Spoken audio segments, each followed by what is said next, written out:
Hey America, this is Matt Pierce, and a lot of guys have been calling me and asking me to do a really in-depth video, not just a demonstration of what they do, but how I call using my adjustable whistles.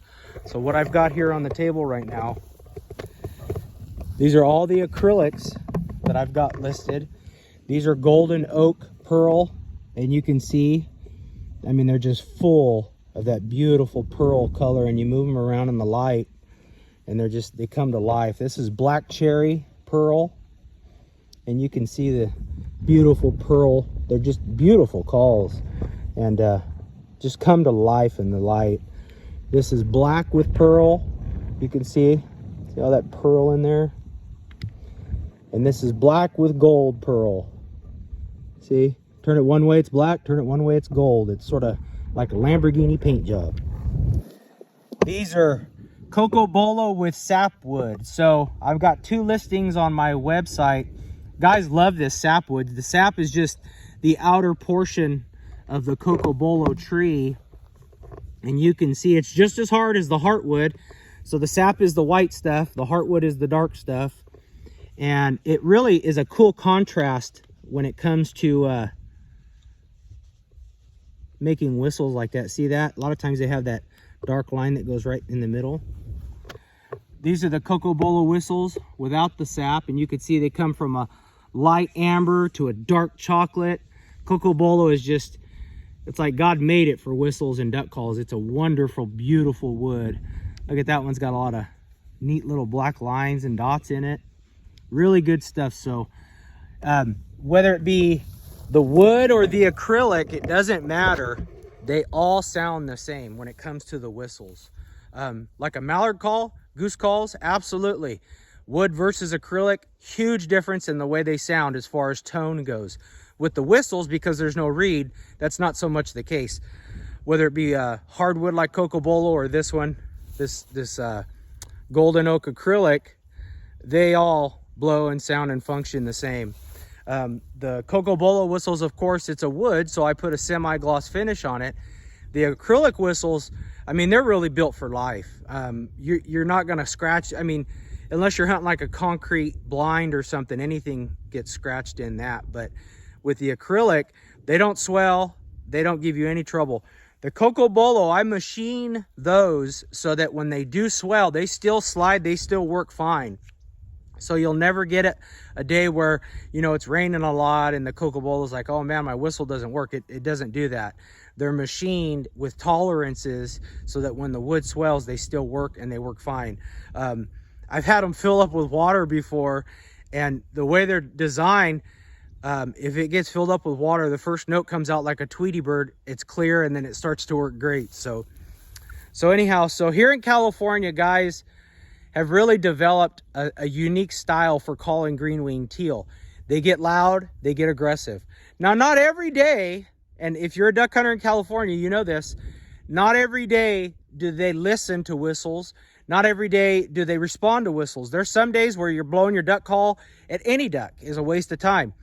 But when the teal show up, when the widgeons show up and all these other ducks show up, that's when we get our best response from them. So if they're fresh birds, they're going to listen to the whistle, they're going to respond to the whistle, they're going to come to the whistle. With that being said, guys from California, and I've been trying to help guys in the 16 years I've been making these things to get more aggressive at calling them. And so what do I mean by that? Well, most fellas, when they are in the duck blind and they call for a green-winged teal, this is what they do. And that's what teal do. It works great. It works really great. I flick my tongue one time. But if I'm in a big pond, say 400 acres, 300 acres, and there's teal on the other side, say I'm hunting the south side and they're coming in on the north side, this is just sheet water, I want those ducks to hear me. I want those ducks to hear me. I want to get a response out of them, and I want them to come to me. So what I do is I'll pull that whistle out just a little bit. See? It's all the way in right there. Okay? I'm just going to pull it out just a little bit. Okay? Now I can blow as hard as I can. I'm going to flick my tongue one time, and at a higher air pressure, more volume, I'm going to still sound like a green-winged teal. that sound is coming out of that whistle. It's so loud, it's piercing in my ear. Here in California, guys get real extravagant calling teal. So what do I mean by that? Well, we've gone where it's like some days we will only just peep at them. But then there's some days where it's like you try to emulate the sound of a lot of birds sitting in one area.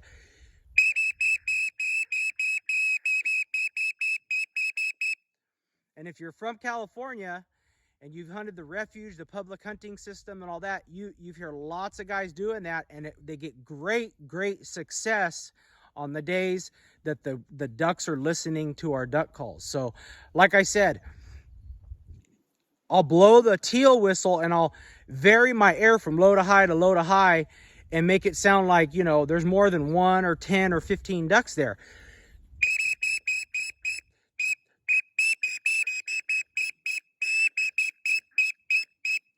And then as those birds as I get a response from them and they start to get closer to me, I'll push the whistle back in and I'll tone down because they're getting closer.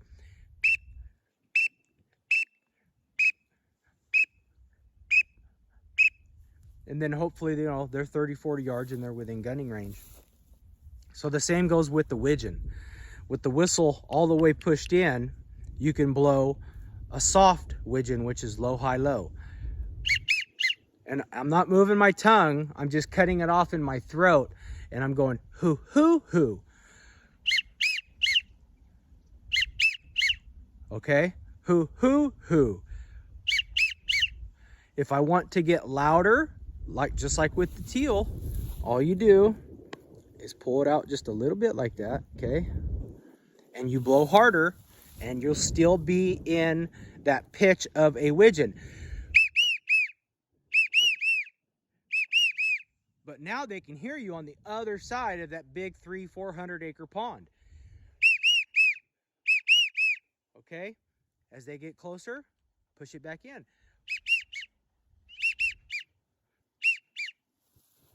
Great success I've had in getting groups of widgeon, say it's 3 birds plus, you know, 30 birds, whatever it might be.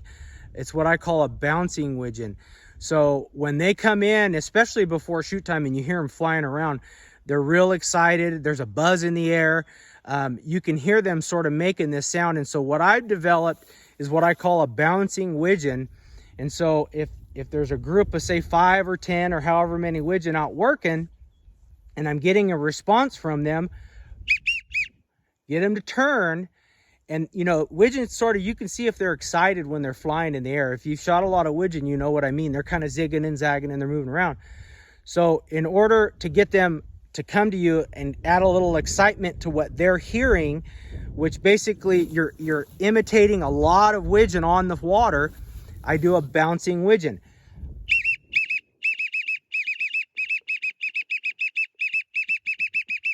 Had great success with that. Pull it out just a little bit if you want to get a little bit louder.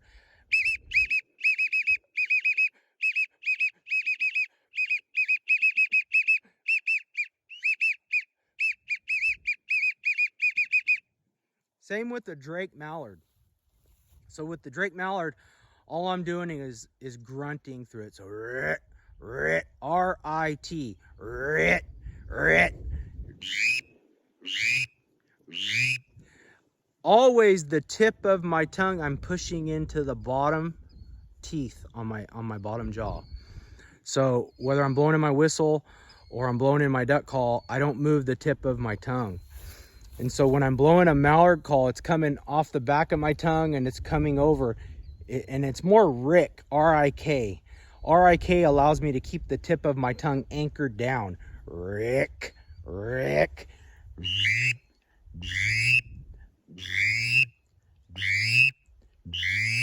And you can hear the voice in my neck. This is what does that greenhead sound, that voice.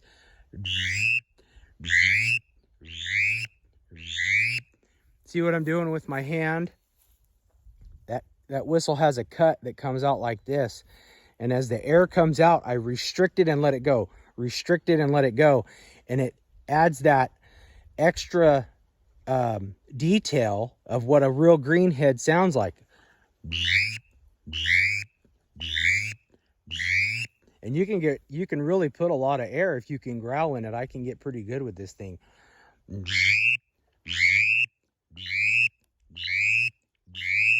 So for greenheads. So for pintail, same thing. Again, you got a double O-ring construction. On the inside of that call, you see that little machined indentation, that little machined cut. That cut grabs that O-ring. So as you pull it out, you'll feel it catch. That's a high-pitch pintail setting, okay?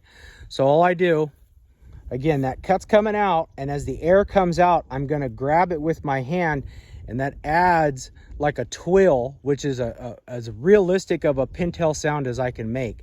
So what do I mean? Watch, I'll flutter my tongue, I'll blow it into the call, I'll make the pintail sound, and I'll bring my hand around, and you can hear in this phone the way it adds depth to the sound of the call.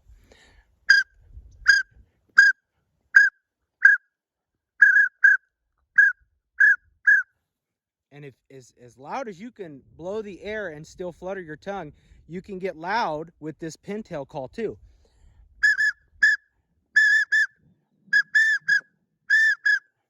If you wanted a little bit deeper pintail, say you're hunting a foggy day and you don't want to be as loud, or maybe that bird came over you and he was really close, but he's going away and you want to turn him. Pull it out a little bit more and you'll get a deeper sound pintail.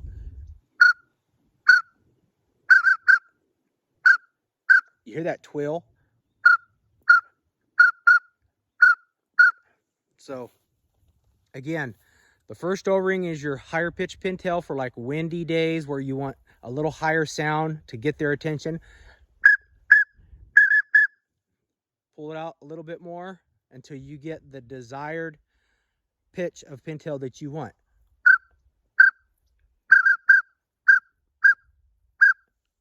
And with the nice thing about these whistles, because they're adjustable, even if with the whistle all the way in, say you're a taller guy, you've got a bigger set of lungs, and you find, well, man, that thing is too high pitched, you know, for teal when I blow in it. Well, then just keep it pulled out a little bit. And so when you pick it up, it's set to your air pressure. You know, that's the nice thing about having an adjustable whistle. You can tailor it, adjust it, tune it to your air pressure. Okay, so www.mattpiercegamecalls.com. They're $67. I've got them in Cocobolo with sap. I've got those 4 acrylic colors. Or you guys, if you'd like to give me a call, we can talk ducks, 209-233-4658. Anytime anybody needs any help calling, I'm here to help. Just give me a call.